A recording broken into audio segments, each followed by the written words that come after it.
जहां हम आपके लिए लाते हैं दुनिया की सबसे प्रभावशाली, जरूरी और दिल को छू जाने वाली किताबों का सार, वो भी पूरी सरलता और सहज हिंदी में। आज हम एक ऐसी किताब की कहानी सुनने जा रहे हैं जो सिर्फ शब्दों का संग्रह नहीं, बल्कि उन तमाम अनसुनी आवाजों की पुकार है जो सदियों से दबाई गईं, अनदेखी रहीं और हाशिए पर डाल दी गईं। इस गहराई से भरी किताब का नाम है वॉइस फॉर द वॉइसलेस, जिसे लिखा है हमारे समय के सबसे शांतिप्रिय, करुणामय और आध्यात्मिक नेतृत्व के प्रतीक हिज होलीनेस दलाई लामा ने।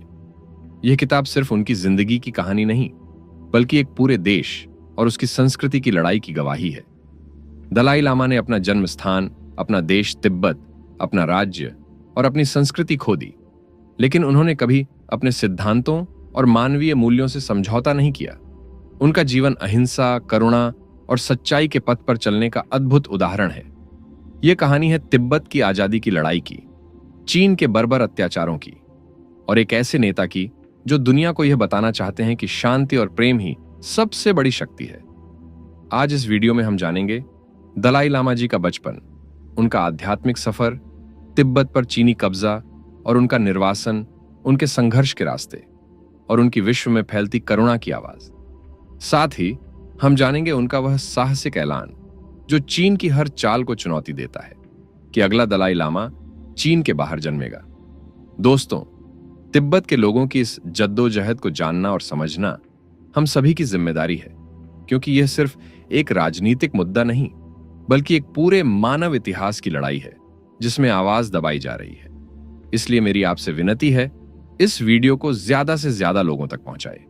इसे अपने दोस्तों, परिवार, सोशल मीडिया पर शेयर करें ताकि दुनिया को पता चले कि तिब्बत की स्थिति कितनी गंभीर है और उनके लोगों के लिए न्याय और आजादी की लड़ाई अभी भी जारी है।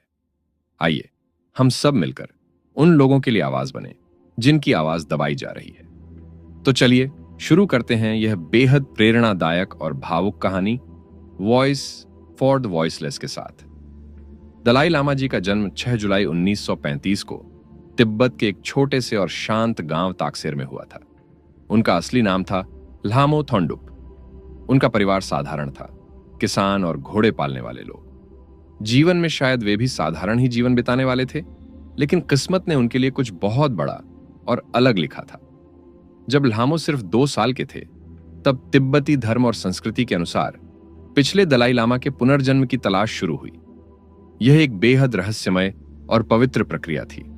तिब्बती भिक्षु और संत कई वर्षों तक एक विशेष संकेतों का इंतजार करते हैं जो बताएं कि पिछले दलाई लामा की आत्मा किस बच्चे में जन्मी है। उन संकेतों ने अंततः ताकासेर गांव की ओर इशारा किया। भिक्षु वहां पहुंचे और उस छोटे बच्चे से कई कठिन धार्मिक परीक्षाएं लीं। उन परीक्षाओं में उन्हें पुराने दलाई लामा की व्यक्तिगत वस्तुएं दिखाने को कहा गया, और आश्चर्य की बात यह रही कि ल्हामो ने सब कुछ बिल्कुल सही पहचाना। यह देखकर सभी हैरान रह गए। तभी से शुरू हुआ उनका आध्यात्मिक सफर, जिसे न केवल तिब्बत बल्कि पूरी दुनिया आज तक याद करती है। मात्र 2 साल की उम्र में ही ल्हामो थोंडुप को 14वें दलाई लामा के रूप में आधिकारिक रूप से मान्यता मिली। उस समय से उनका जीवन पूरी तरह बदल गया। वे अब एक साधारण बच्चे नहीं रहे। उन्हें तिब्बत की राजधानी ल्हासा ले जाया गया, जहां उन्होंने पोताला पैलेस में रहना शुरू किया, जो तिब्बत के आध्यात्मिक और राजनीतिक नेतृत्व का केंद्र था। यहां से उनका जीवन पूरी तरह से एक आध्यात्मिक और जिम्मेदार यात्रा बन गया। उन्होंने बौद्ध धर्म के गहन अध्ययन में लग गए। ध्यान, तांत्रिक साधनाएं, दर्शन शास्त्र, तिब्बती संस्कृति, प्राचीन ग्रंथों का अध्ययन। दिन भर वे अपने अध्यापकों के साथ पढ़ाई और ध्यान करते, और उनके बचपन के खेल कूद सीमित हुआ। वे हमेशा कहते थे कि उन्हें बचपन से ही यह महसूस था कि उनका जन्म किसी विशेष उद्देश्य के लिए हुआ है। वे जानते थे कि उनका जीवन केवल उनके लिए नहीं, बल्कि पूरी तिब्बती जनता के लिए एक उम्मीद की किरण है। धीरे धीरे ल्हामो थोंडुप एक बुद्धिमान, शांतचित्त और करुणामयी व्यक्ति के रूप में विकसित हुए। तिब्बती लोग उन्हें बुद्ध के अवतार के रूप में देखते थे, करुणा और शांति का प्रतीक। वे केवल आध्यात्मिक नेता नहीं थे, बल्कि उनकी एक राजनीतिक भूमिका भी थी जो तिब्बत के भविष्य को संवारने वाली थी। लेकिन इसी शांतिपूर्ण जीवन की परछाई में एक बड़ा तूफान छुपा था। एक ऐसा तूफान जो न केवल उनके जीवन को, बल्कि पूरे तिब्बत को हिलाकर रख देगा। चीन के बढ़ते दबाव और आक्रमण के कारण उनका जीवन पूरी तरह से बदलने वाला था। यह कहानी है उस बच्चे की जिसने अपनी पूरी जिंदगी संघर्ष, धैर्य और करुणा के साथ जिया। एक ऐसा संघर्ष जो आज भी जारी है। चीन के आक्रमण से पहले तिब्बत एक ऐसा देश था जो पूरी दुनिया में अपनी शांति, आध्यात्मिकता और आत्मनिर्भरता के लिए जाना जाता था। वहां की जिंदगी भले ही सरल दिखती हो, लेकिन उसमें एक गहरी समझ और जीवन के साथ गहरा तालमेल था। ऐसी गहराई जो आज के तेज तर्रार आधुनिक जीवन में खो गई है। तिब्बत का समाज पूरी तरह से धर्म के इर्द गिर्द घूमता था। वहां के लोग बौद्ध धर्म के अनुयायी थे और बौद्ध भिक्षु, लामा और मठ को बेहद सम्मान दिया जाता था। धर्म सिर्फ पूजा पाठ नहीं था, बल्कि यह उनकी सोच, उनके व्यवहार और उनके दैनिक जीवन का अभिन्न हिस्सा था। करुणा, अहिंसा, संयम और ध्यान की शिक्षाएं हर घर और गली में गूंजती थीं।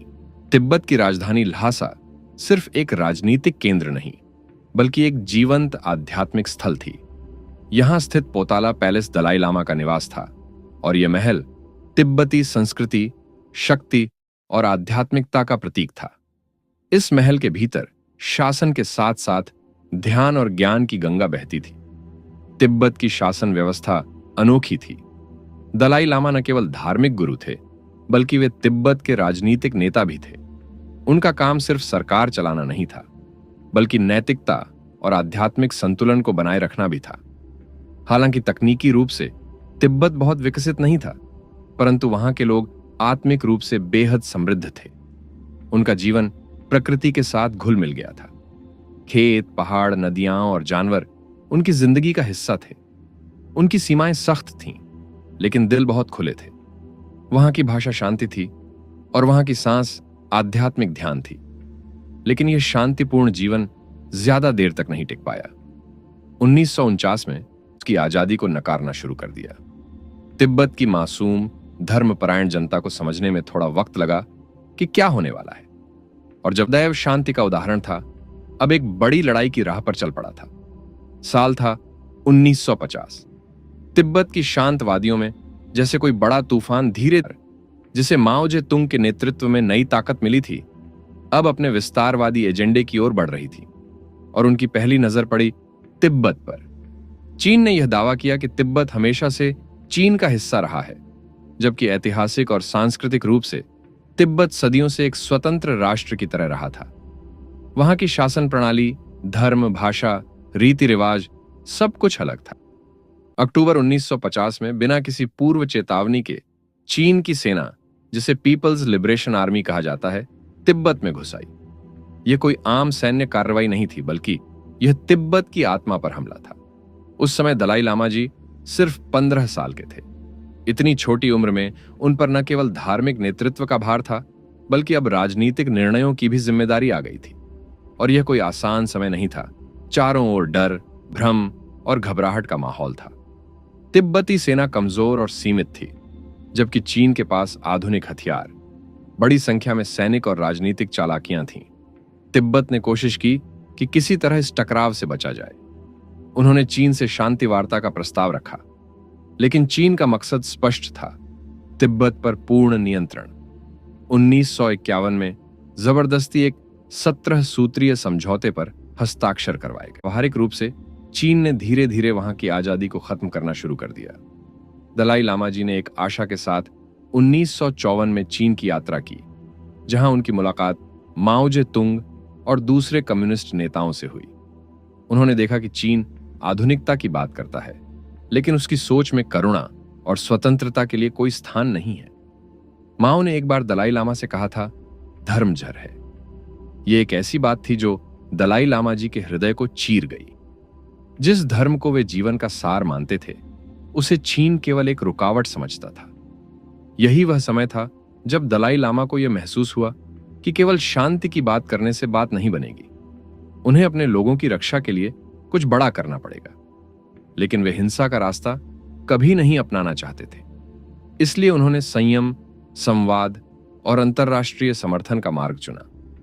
पर फिर भी अंदर ही अंदर तिब्बत की जमीन चीन के बूटों से कुचली जा रही थी, और वह दिन भी दूर नहीं था जब सब कुछ हाथ से निकल जाएगा। सन 1959 तिब्बत के इतिहास में वह साल बन गया जो कभी नहीं भुलाया जा सकता।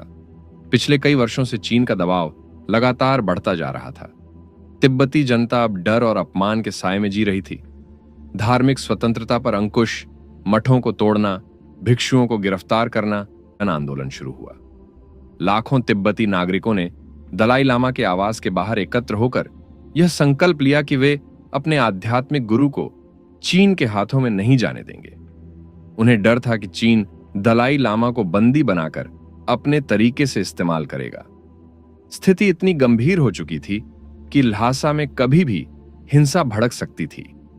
दलाई लामा जी के सामने अब केवल दो ही रास्ते थे, या तो चीन के सामने आत्मसमर्पण कर दें या फिर अपने देश को छोड़ दें। और तब 15 साल की उम्र में जो लड़का आध्यात्मिक नेता बना था, अब 24 साल की उम्र में एक सबसे कठिन निर्णय लेने वाला था, अपने देश को छोड़कर निर्वासन में जाना।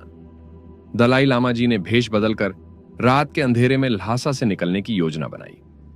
उनके साथ कुछ भरोसेमंद अनुयायी, कुछ सैनिक और सेवक थे। यह यात्रा आसान नहीं थी। सामने खतरनाक पहाड़, पीछे चीन की सेना और बीच में जीवन और मृत्यु का संघर्ष। कई दिनों तक वे बर्फीले पहाड़ों, गहरी घाटियों और कठिन रास्तों से होते हुए भारत की सीमा की ओर बढ़ते रहे। किसी को नहीं पता था कि वे जिंदा पहुंचेंगे या नहीं, लेकिन उनके मन में केवल एक ही बात थी, मेरे लोग सुरक्षित रहें, धर्म जीवित रहे और अहिंसा का मार्ग न छूटे। आखिरकार 31 मार्च 1959 को दलाई लामा जी भारत पहुंच गए। भारत ने अपने पुराने मित्र तिब्बत और उसके आध्यात्मिक नेता का खुले दिल से स्वागत किया। प्रधानमंत्री जवाहरलाल नेहरू ने उन्हें और उनके अनुयायियों को धर्मशाला में बसने की अनुमति दी। धर्मशाला, जो पहले एक छोटा सा हिल स्टेशन था, अब दुनिया भर में छोटा तिब्बत के नाम से जाना जाने लगा। यही वह जगह बनी जहां उन्होंने तिब्बती सरकार इन एक्साइल की नींव रखी। यह निर्वासन केवल एक स्थान परिवर्तन नहीं था, यह एक ऐसे युग की शुरुआत थी जहां दलाई लामा अब तिब्बत की सीमाओं से बाहर बैठकर भी पूरी दुनिया को शांति, करुणा और धर्म का संदेश देने वाले थे। उन्होंने तिब्बती संस्कृति को जीवित रखने का संकल्प लिया। तिब्बती बच्चों के लिए स्कूल खुलवाए, बौद्ध शिक्षा को पुनर्जीवित किया और साथ ही साथ दुनिया को बताया कि तिब्बत की स्वतंत्रता सिर्फ राजनीतिक मुद्दा नहीं, बल्कि एक नैतिक जिम्मेदारी है। निर्वासन में रहकर भी उन्होंने कभी चीन के प्रति नफरत नहीं फैलाई, बल्कि वे हमेशा संवाद, करुणा और समझ की बात करते रहे। जब दलाई लामा जी भारत के धर्मशाला पहुंचे, तब उनका नया जीवन शुरू हुआ, एक नई शुरुआत जो आसान बिल्कुल नहीं थी। अपने देश तिब्बत से दूर वे एक अनजान भूमि में थे, लेकिन उनके दिल में एक बड़ा सपना था, अपनी संस्कृति, अपनी भाषा, अपने धर्म और अपनी आजादी को बचाना। धर्मशाला में उन्होंने तिब्बती समुदाय को एकजुट किया। वे जानते थे कि तिब्बत के भविष्य के लिए सबसे जरूरी है नई पीढ़ी का मजबूत होना। इसलिए उन्होंने स्कूल बनाए जहां बच्चों को उनकी अपनी भाषा, अपनी संस्कृति और अपने धार्मिक रीति रिवाजों की शिक्षा दी जाती थी। उनका मानना था कि शिक्षा ही सबसे बड़ी ताकत है, जो पीढ़ियों को अपने अधिकार और पहचान बनाए रखने में मदद करेगी। उन्होंने अपने देश के संघर्ष को दुनिया के सामने लाने का काम शुरू किया। वे अनेक देशों की यात्रा पर गए, वहां के लोगों को तिब्बत की दयनीय स्थिति से अवगत कराया। उन्होंने हर मंच से शांति, करुणा और अहिंसा का संदेश दिया। उनका कहना था कि हिंसा कभी भी समस्या का समाधान नहीं हो सकती। वे अक्सर कहते थे, शांति और प्रेम ही सच्ची ताकत है। यही उनका संदेश था, जो उन्होंने संयुक्त राष्ट्र और कई अंतर्राष्ट्रीय मंचों पर भी जोर शोर से रखा। उन्होंने तिब्बती लोगों के अधिकारों के लिए आवाज उठाई ताकि दुनिया उनके दर्द को समझे और उनकी मदद करे। उनकी बातें केवल राजनीतिक नहीं थीं, बल्कि वे एक गहरे आध्यात्मिक संदेश के वाहक भी थे। वे सभी मनुष्यों को एक परिवार मानते थे और कहते थे कि हमें एक दूसरे के प्रति करुणा, सम्मान और प्रेम का भाव रखना चाहिए। दलाई लामा जी ने तिब्बत की आजादी के लिए एक खास रणनीति बनाई, एक ऐसी रणनीति जो पूरी तरह अहिंसा और संवाद पर आधारित थी। उन्होंने चीन के साथ कई बार शांत कर दिया। उनका जीवन यह साबित करता है कि चाहे कितनी भी बड़ी मुश्किलें और चुनौतियां आएं, यदि दिल में करुणा और धैर्य हो तो हर मुश्किल का हल निकाला जा सकता है। दलाई लामा जी की कहानी हम सबके लिए एक मिसाल है, कैसे विपरीत हालात में भी इंसान अपने आदर्शों और सपनों के लिए लड़ सकता है। बिना किसी हिंसा के। हिज होलीनेस का पूरा जीवन और उनकी शिक्षाएं करुणा और अहिंसा की गहरी समझ से भरी हुई है। उनका मानना है कि सबसे बड़ी ताकत न तो कोई हथियार है, न कोई बाहरी शक्ति, बल्कि दिल से निकली करुणा है। यही करुणा इंसान को सबसे बड़ा इंसान बनाती है। उनका दर्शन यह सिखाता है कि हम सब इंसान एक परिवार के सदस्य हैं। चाहे हमारी भाषा, हमारी संस्कृति या हमारा धर्म कुछ भी हो, हम एक दूसरे के लिए जिम्मेदार हैं। जब हम दूसरों के दर्द को समझते हैं, उनके लिए सहानुभूति दिखाते हैं, तो वही करुणा हमें इंसानियत के सबसे ऊंचे मुकाम तक ले जाती है। दलाई लामा हमेशा कहते हैं कि अहिंसा सिर्फ हिंसा का विरोध नहीं है, बल्कि यह एक सक्रिय और जागरूक तरीका है दुनिया को बेहतर बनाने का। हिंसा इंसानियत को कमजोर करती है, जबकि अहिंसा उसे मजबूत बनाती है। उनकी शिक्षाएं केवल तिब्बत या बौद्ध धर्म तक सीमित नहीं है, बल्कि ये पूरी मानवता के लिए है। वे हमें सिखाते हैं कि अपने मन को शांति देना, अपने विचारों को संयमित करना और दूसरों के प्रति प्रेम और सम्मान दिखाना ही सच्चा धर्म है। दलाई लामा ने दुनिया भर के लोगों को यह समझाने की कोशिश की है कि राजनीति और धर्म को अलग करके भी हम करुणा और शांति का रास्ता अपना सकते हैं। उनका संदेश है कि नफरत, द्वेष और हिंसा से लड़ने के लिए हमें सबसे पहले अपने अंदर की शांति को खोजना होगा। उनके इस दर्शन ने लाखों लोगों के दिलों को छुआ है और आज भी वे शांति, प्रेम और करुणा के दूत के रूप में पूरी दुनिया में जाने जाते हैं। तिब्बत की आजादी के लिए दलाई लामा ने एक बहुत ही समझदारी और शांति से भरा रास्ता चुना, जिसे वे कहते हैं मिडिल वे या मध्य मार्ग। इसका मतलब यह नहीं था कि वे पूरी तरह से चीन से अलग होकर पूर्ण स्वतंत्रता की मांग कर रहे थे, बल्कि उनका लक्ष्य था तिब्बत के लिए सच्ची स्वायत्तता, यानी तिब्बत को अपने धर्म, अपनी संस्कृति, अपनी भाषा और अपने प्रशासन में पूरी आजादी मिलनी चाहिए, लेकिन चीन के साथ शांति और समझदारी से रहना चाहिए। दलाई लामा जी ने हमेशा कहा कि तिब्बत की अपनी अलग पहचान है, जो न सिर्फ हजारों सालों से चली आ रही है, बल्कि वह अपनी सांस्कृतिक विरासत और इतिहास के लिए गर्व महसूस करता है। चीन की सरकार ने कई बार प्रचार युद्ध चलाया, जिसमें उन्होंने तिब्बत को हमेशा अपने हिस्से के रूप में दिखाने की कोशिश की, लेकिन दलाई लामा ने इस प्रचार को पूरी तरह नकार दिया। उन्होंने कहा कि तिब्बत के लोग अपनी अलग संस्कृति और धर्म के साथ गर्व से जीते हैं और इसे कोई दबा नहीं सकता। यह संघर्ष किसी तरह की हिंसा या राजनीतिक कट्टरता के लिए नहीं था। दलाई लामा और उनके अनुयायियों ने हमेशा अहिंसा को अपना हथियार बनाया। वे मानते थे कि हिंसा से कोई समस्या हल नहीं होती, बल्कि वह और भी बड़ी कर देती है। उन्होंने कभी भी राजनीतिक चरमपंथी गतिविधियों को स्वीकार नहीं किया। उनका मानना था कि असली लड़ाई शांति से, संवाद से और समझदारी से होनी चाहिए। इसी कारण दलाई लामा ने लगातार चीनी नेताओं के साथ बातचीत और संवाद की कोशिशें जारी रखीं। वे बार बार शांति वार्ता के लिए तैयार थे और उनका भरोसा था कि केवल संवाद से ही दोनों पक्षों के बीच आपसी समझदारी और समाधान निकल सकता है। उन्होंने विश्व को भी यही संदेश दिया कि युद्ध और संघर्ष का रास्ता कभी भी सच्चे समाधान की ओर नहीं ले जाता। दलाई लामा जी का यह मिडिल वे न केवल तिब्बती लोगों के लिए, बल्कि पूरी दुनिया के लिए एक प्रेरणा है कि कैसे गहरी और जटिल समस्याओं का समाधान संयम, धैर्य और समझदारी से किया जा सकता है। यह रास्ता हमें सिखाता है कि कभी भी क्रोध, हिंसा या कट्टरता से जीत हासिल नहीं होती, बल्कि प्रेम, सहानुभूति और संवाद से ही स्थायी शांति संभव है।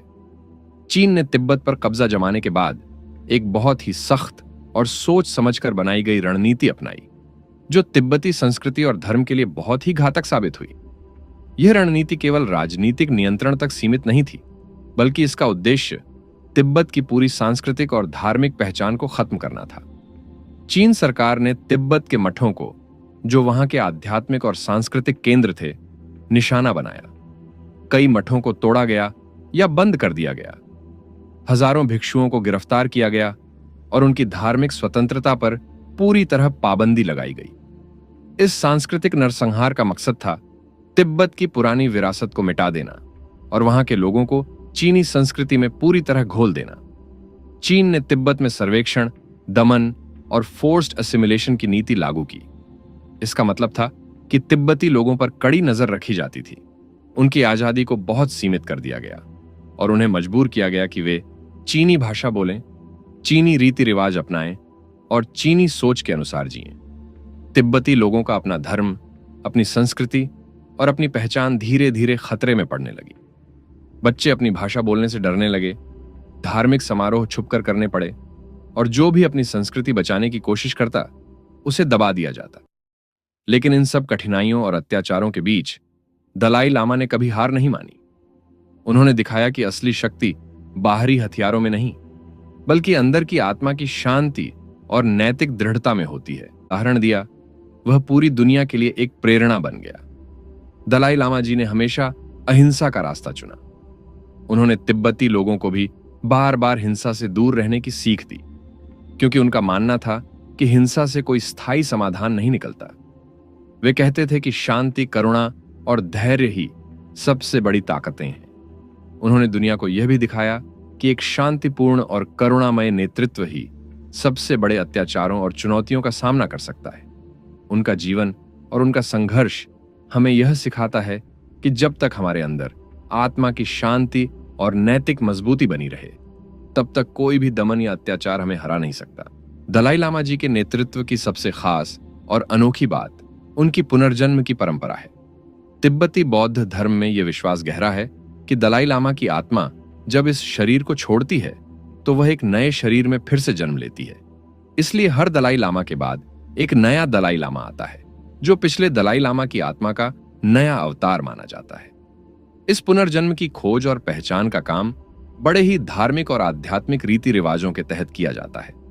लेकिन आज के समय में यह एक बड़ा सवाल बन गया है कि दलाई लामा के बाद अगला नेता कौन होगा और वह कहां जन्मेगा।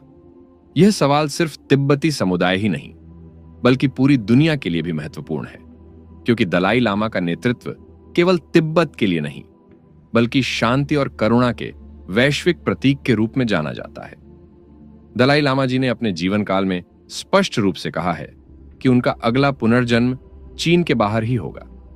इसका मतलब साफ है कि वे चीन सरकार द्वारा खुद बनाए गए या नियुक्त किए गए किसी भी दलाई लामा को स्वीकार नहीं करेंगे। उन्होंने चेतावनी दी है कि अगर चीन खुद किसी दलाई लामा का चुनाव करता है तो वह झूठा, अनुचित और धार्मिक रूप से अवैध होगा। ऐसा दलाई लामा तिब्बत के लोगों और पूरी दुनिया द्वारा कभी स्वीकार नहीं किया जाएगा। दलाई लामा का जोर हमेशा आध्यात्मिक सच्चाई, धर्म की पवित्रता और लोगों की इच्छा पर रहा है। उनके अनुसार तिब्बती जनता की सहमति सबसे महत्वपूर्ण है। नया दलाई लामा तभी सही मायनों में नेता कहलाएगा जब उसे तिब्बती लोग और उनका धर्म समुदाय दिल से स्वीकार करेगा। केवल राजनीतिक ताकत या बाहरी दबाव से चुना गया नेता टिक नहीं सकता। यह भविष्य की एक बड़ी चुनौती और एक महत्वपूर्ण सवाल है, क्योंकि दलाई लामा की यह परंपरा तिब्बती संस्कृति और धर्म का एक अहम हिस्सा है। लेकिन दलाई लामा का यह भी विश्वास है कि सही नेतृत्व तभी टिकेगा जब वह लोगों के दिलों से चुना जाएगा और उसकी आध्यात्मिक प्रामाणिकता मजबूत होगी। उनका मानना है कि नेतृत्व का आधार सिर्फ सत्ता या राजनीति नहीं हो सकता, बल्कि वह प्रेम, करुणा और आध्यात्मिक गहराई पर टिका होना चाहिए। इसीलिए चाहे भविष्य में अगला दलाई लामा कहीं भी जन्मे, उसकी पहचान और भूमिका उस गहरे विश्वास और आध्यात्मिक कनेक्शन से तय होगी जो उसे तिब्बती जनता और विश्व समुदाय से जोड़ती है। हिज होलीनेस का संदेश केवल तिब्बत या उस क्षेत्र तक सीमित नहीं है, बल्कि यह पूरी मानवता के लिए एक गहरा, सशक्त और सार्वभौमिक संदेश है।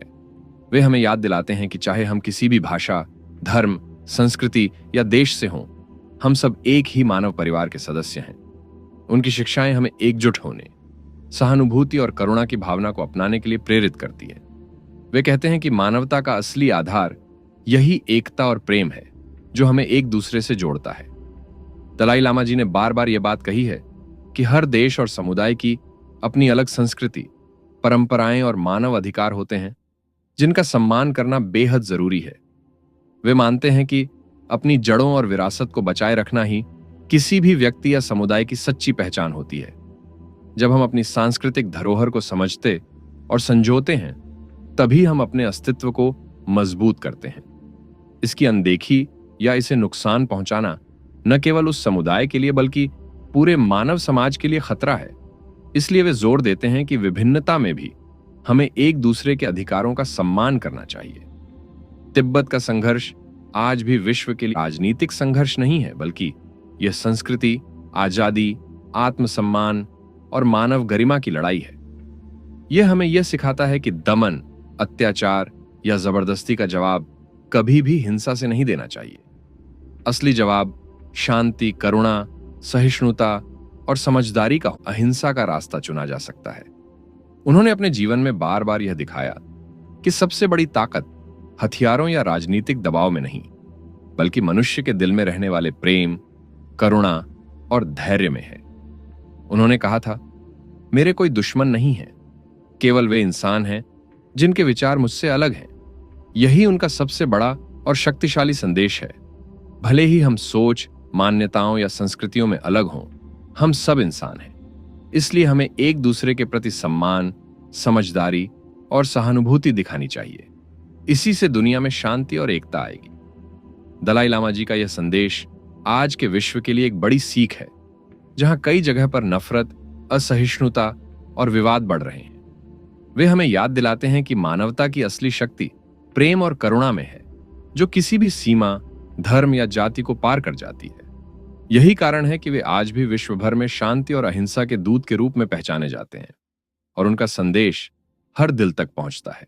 इस पूरी कहानी से हमने जाना कि हिज होलीनेस दलाई लामा का जीवन शांति, करुणा और आध्यात्मिक ताकत का एक दीपस्तंभ है। उन्होंने न केवल तिब्बत के लिए संघर्ष किया, बल्कि पूरी दुनिया को यह सिखाया कि बिना हिंसा के भी अपनी आवाज बुलंद की जा सकती है। उन्होंने एक देश तो छोड़ा, लेकिन पूरी दुनिया को एक आत्मा की रोशनी दी। उनका संघर्ष केवल राजनीतिक नहीं था, बल्कि यह मानवता की रक्षा और इंसानियत की पहचान बनाए रखने का था। उनकी शिक्षा हमें याद दिलाती है कि सच्ची ताकत दिल की ममता, सहिष्णुता और धैर्य में होती है। यह वीडियो कुछ शक्तियों के प्रभाव में आने के कारण कभी भी हटाया या प्रतिबंधित किया जा सकता है, खासकर उन जगहों पर जहां चीन का प्रभाव ज्यादा है। इसीलिए मैं आप सभी से विनम्र निवेदन करता हूं कि इस वीडियो को जितना हो सके अपने दोस्तों, परिवार और समाज में शेयर करें। जागरूकता फैलाने के लिए यह बहुत जरूरी है कि यह संदेश हर कोने तक पहुंचे। अगर आप इस विषय को गहराई से समझना चाहते हैं, तो मैं आपसे अनुरोध करता हूं कि आप दलाई लामा की यह किताब जरूर पढ़ें या इसे किसी और को गिफ्ट करें। इस तरह हम सभी मिलकर तिब्बत के संघर्ष और शांति के इस संदेश को आगे बढ़ा सकते हैं। इस किताब का लिंक वीडियो की डिस्क्रिप्शन में दिया गया है, जहां से आप इसे खरीद सकते हैं। मैं आप सबका दिल से आभार व्यक्त करता हूं कि आपने इस यात्रा में मेरे साथ समय बिताया। दलाई लामा की कहानी से हमें प्रेरणा मिलती है कि हम अपने जीवन में भी शांति, करुणा और समझदारी को अपना सकते हैं।